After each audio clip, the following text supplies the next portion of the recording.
Welcome to the Trenches. I'm Sam Mays. Before we get started on today's episode, I've got a quick thank you to our sponsors.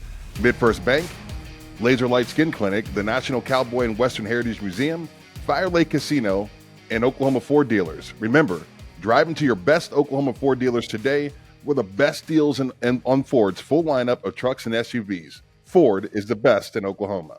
All right, once again, welcome into the Trenches. I'm Sam Mays, and today we have a very special guest, the mother of Trace Ford, Desirae Ford. How are you, Desirae?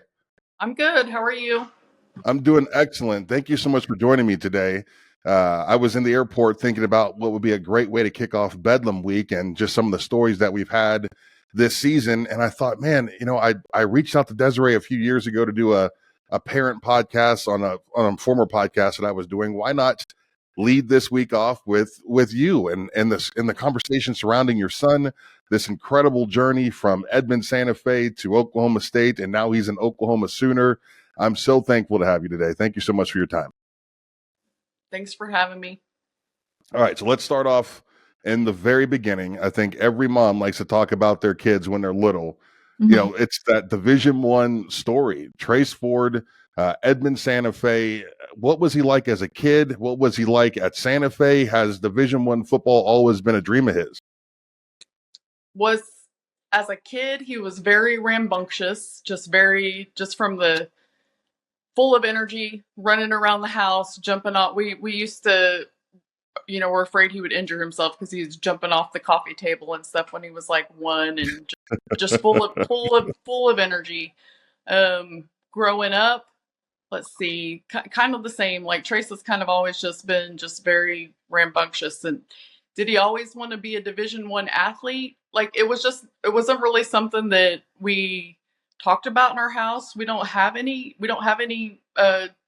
college athletes like immediate in our family. And I think my husband too, but we were kind of always of the mindset that it was so difficult to become a college athlete that just you hear the statistics like, however many high school athletes there are, 1 or 2%, go to that next level, whatever level that is. So we were just always kind of pushing grades. Now I can say that when Trace was younger, I don't know, maybe 11 or 12, I think he announced to us that he was either going to go to the NBA or the NFL or the Major League Baseball League. So he kind of had it in his idea that he wanted to play sports on a high level, but it wasn't really something that we ever really expected as a family.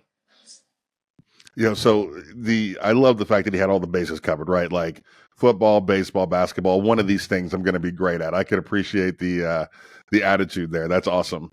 Yeah. All right. So now we're at Edmond, Santa Fe. He is doing the thing, right? At what point during that high school career did you understand that, wow, this is a real possibility that for him to go to the next level, get school paid for? When did you start really believing that he was going to take the next step towards those dreams of being a pro athlete? I mean, I can tell you almost exactly when we had this little switch. He actually didn't start until a few games into his junior year. So he wasn't like, wow. He wasn't a football. He didn't play football before 7th grade. What? No, he did. He played 1 year at the Y, his 6th grade year. And he was the running back, and he got a touchdown every single time he got the ball. That was Trey's 6th grade. But then he started actual school ball and didn't play outside of school until 7th grade. He didn't start until a couple of games into his junior year, I think, because like the one of the tackles got hurt. He was like playing like in the middle, like at first when he started playing. And so we never really thought anything at all about football. We were thinking if he did anything, like went to play ball in college, it would be baseball, because that was what Trace has done since he was 4 years old. And when it happened, it was probably October of his junior year. He came home and he was like, "Mama, Daddy, guess what? This coach from OBU, Oklahoma Baptist, came up and talked to me and said he might be interested in me." And we were just both like, "Oh my God, like really? Like a college coach talked to you?" Like, so that was when, and that was OBU, which was an honor for us that they were talking to him. But what came after that was just so unexpected. So I am a fan of the Santa Fe program. My middle daughter is the student council president right now. They have a great tradition of athletics, great tradition of academics. I think that school is pretty awesome. And to see him grow in that way in such a short amount of time, it had to have been just wild from that point, because I know how this works, right? So you got a Yeah. letter from OBU, and then Yeah. it was what? Just a flood of letters to the house? Well, then it was like, it wasn't letters to the house. It was him just straight up getting offers. So Oh, wow. yeah. It started with, well, first we got, I think after that, he never did get an offer from Texas State, but like Texas State started kind of calling around.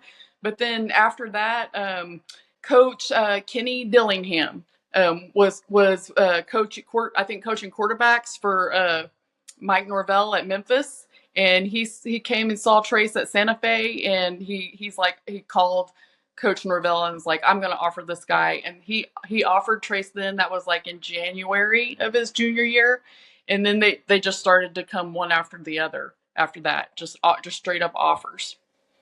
So. All right, so he finally gets Oklahoma State.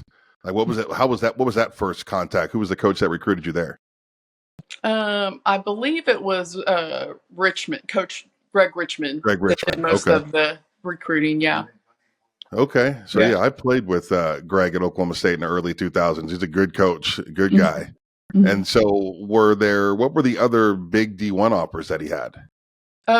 So he had 24 altogether. I was actually just looking through his Twitter last night, kind of reminding myself. But so he had Oregon, he had California, he had Utah, he had Washington State, he had Baylor, Iowa State, Florida State, 5 Ivy League schools, Oklahoma State, North Texas, Tulsa, Arkansas State. There was a whole bunch. Oh, that's incredible. So okay, so why Stillwater? I mean, Because and he's look, I love the Oklahoma State. I had a great time there. It was the perfect college football conversation, but that list of schools is impressive.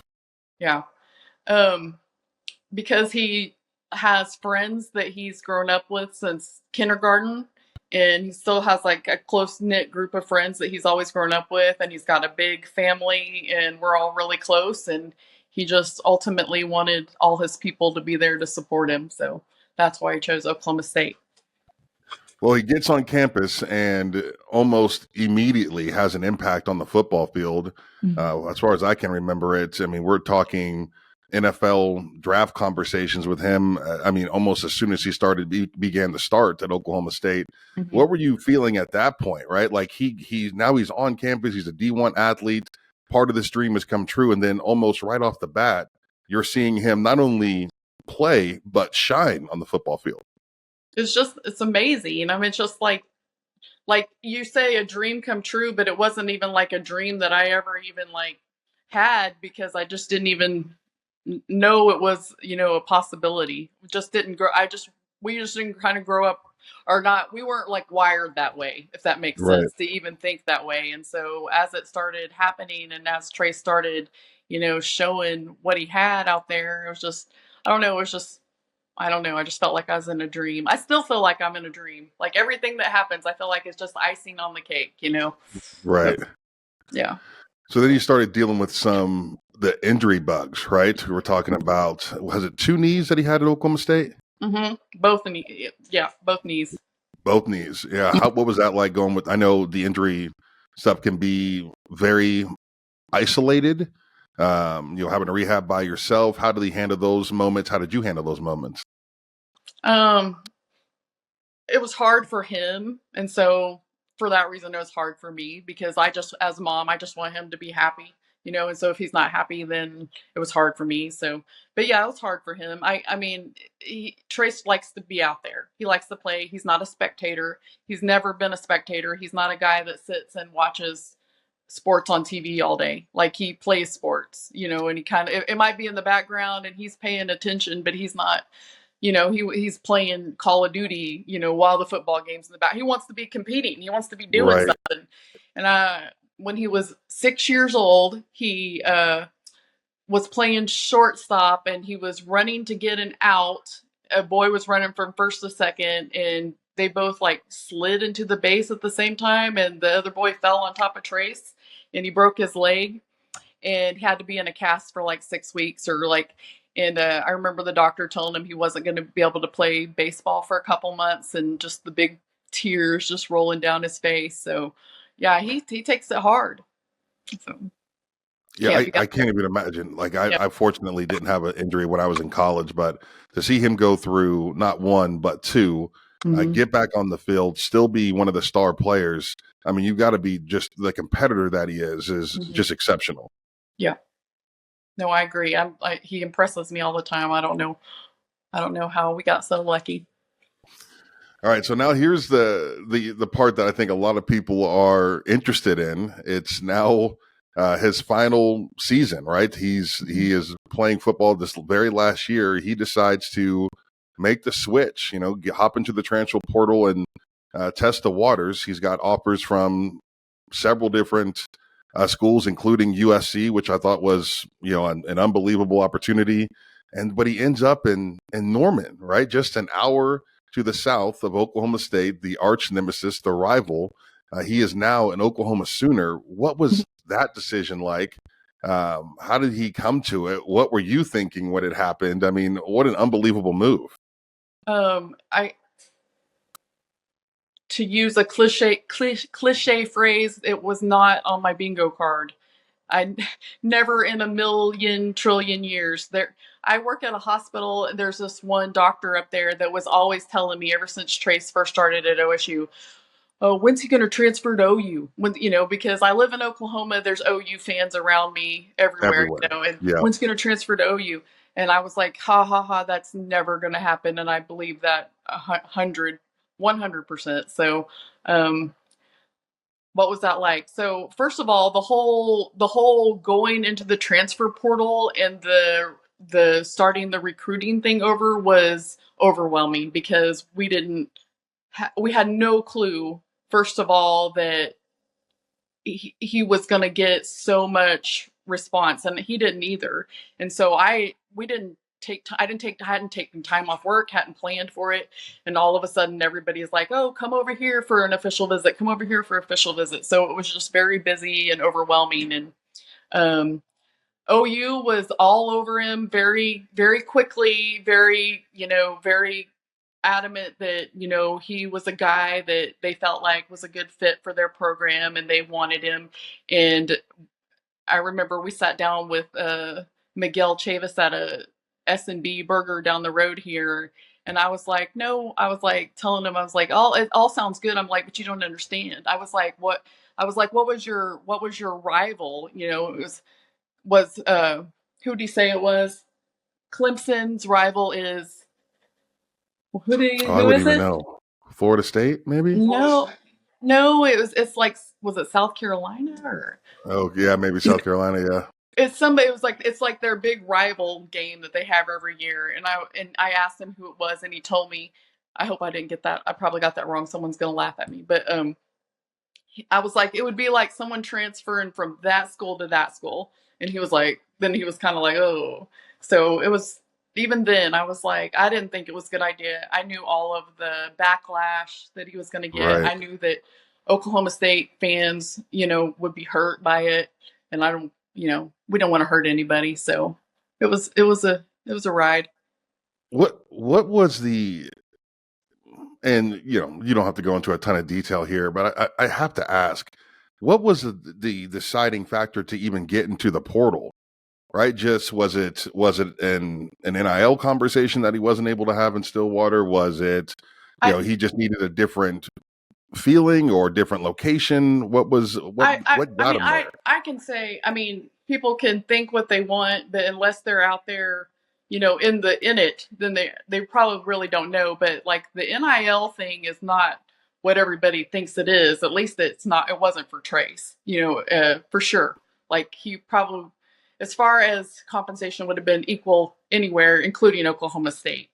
So that was not part of his decision. I think it was like I let him speak for himself, but I think he's kind of alluded to the fact it has to do with the injuries. That's the big part of it. Just the mental, uh, he just felt like he'd gotten into this rut where coaches looked at him a certain way. They all had these expectations for how things were going to go, including himself, and just felt like he just needed to either To get start over. out or Yeah. start over somewhere else, if that makes sense. Yeah, no, Yeah. absolutely. I Yeah. can respect that 100%. Well, he Mhm. chose one heck of a school to go to. I am an Ohio kid, and when you start having that conversation around blue blood programs, they're just different. And I said this in this interview with you. I loved my time at Oklahoma State, but I know what it was to be an Ohio State Buckeye, what it is to be a USC Trojan or an Oklahoma Sooner. It's just a different level, right? It's just a different level of a collegiate experience. What has it been like being around Brent Venables, this program in general? Some of the differences that you've noticed. And I'm not trying to diss Oklahoma State here, but it's okay to talk about. I mean, being a Sooner is it's an honor, right? It's one hell of an opportunity. Well, my husband and I were just talking about this earlier. Almost every little boy, I mean, some of them want to grow up and be Cowboys, but I guarantee 80-90% of the little boys in Oklahoma want to grow up and be Sooners. And Absolutely. we're all Oklahoma people, so we know exactly what you're talking about. And it is an honor, and it is different. And you don't know it until you've experienced them in both, but you just automatically get more respect for your portfolio.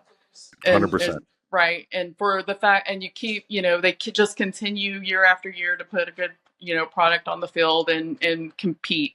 And it is different. And as far as, I know that because Trace was on campus there a couple of times when Lincoln Riley's crew was there too, and it wasn't Alex Grinch then, it was Mike Stoops. That people, I just want to clarify that, because some people have thought it was Alex Grinch and it wasn't. So it's a completely different atmosphere now as far as like the coaching. I mean, it's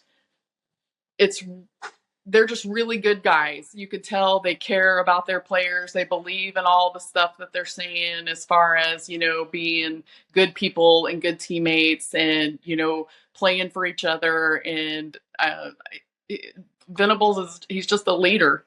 And I think that guys have run through a brick wall for him, honestly. I hear Trey What's saying it all the time on his interviews on the Morning Animal, how nobody wants to make him mad. Everybody wants to make him happy. And I think he just kind of commands that respect. the interviews in the Morning Animals are fantastic. I know those guys very, very well. They could be in handful. He's holding his own and doing a great job with those. I know. So I told Trace, I said, I'm gonna channel my inner Trace and not say anything inappropriate and always say the right thing. So he was like, he said, good luck with that. well, you're doing a great job. I've got to ask, what's your favorite highlight moment from this season so far? They're undefeated. It's been a crazy ride. I mean, we've got semifinal on the brain. We got national championship conversations on the brain. He's a part of an Oklahoma defense that has had a resurgence for the first time, and in my opinion, it's been a decade since OU's defense was what it should be. And the fact that he's on this team, it's been amazing to watch.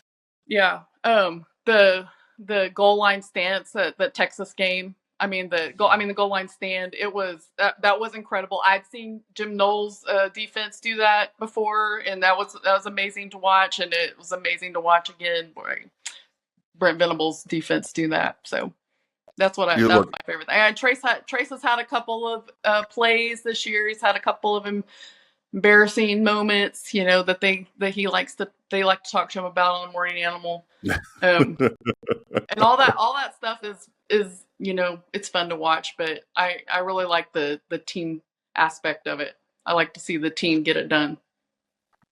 Well, obviously, we've got a game this weekend against Kansas, but the conversation surrounding Bedlam is already ramping up. Most likely the final Bedlam game for a while, as it looks like Oklahoma State no longer wants to continue the game to be played. Thoughts on headed up to Stillwater as the visiting team? Like, that's got to feel some kind of way for you. Yeah. I mean, I feel. I don't know how to explain it. I mean, I wouldn't miss it for the world, but at the same time, it's gonna feel weird. It's gonna be, you're walking in, for 4 years we were walking in there, feeling the camaraderie of the fans, and now it's going to be a little different story. As far as, you mentioned the backlash of the decision, I was a defender of Trace when he made the move, and frankly sickened by a lot of the things that were said to you and your family on social media. How did he handle those things? How did you handle those things? I mean, it was pretty rough there for a few days. Yeah, Trace didn't.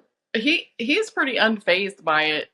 Honestly, like he's just always. I was trying to find the day. At the high school they have that their signing day where all of the athletes like have a little thing in the cafeteria, and I think there was a video of him on the news, and I was trying to find it, but I remember him saying like he was thanking everybody, but he said, and especially thank you for the people who didn't believe in me, because that's how Trace is. Like he is literally fueled by anything like that.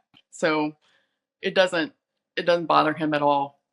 So and Mom, it bothered me a little bit, but right. But I do realize that that out of hundreds of thousands of OK State fans, there's going to be 14 ornery ones out there. So I know it's not near the majority of anybody. Well, with this being the final season, I'm sure every game means a little something to you. How do you feel about just looking ahead at the rest of the season for the Sooners, or thoughts of a semifinal? I mean, it's just a different level, right? Like like you said, every day just seems like it's just a dream, right? I mean, thoughts on what the rest of the season looks like.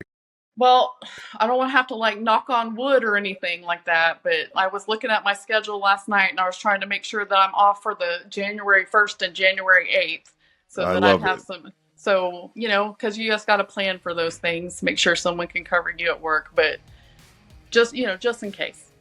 I love it. That's fantastic. Desirae, thank you so much for your time today. I really appreciate it. You killed it. All right. Thank you. Thanks for having me. All right. You have a great weekend, and I'll see you in Stillwater next Saturday. All right. See you there.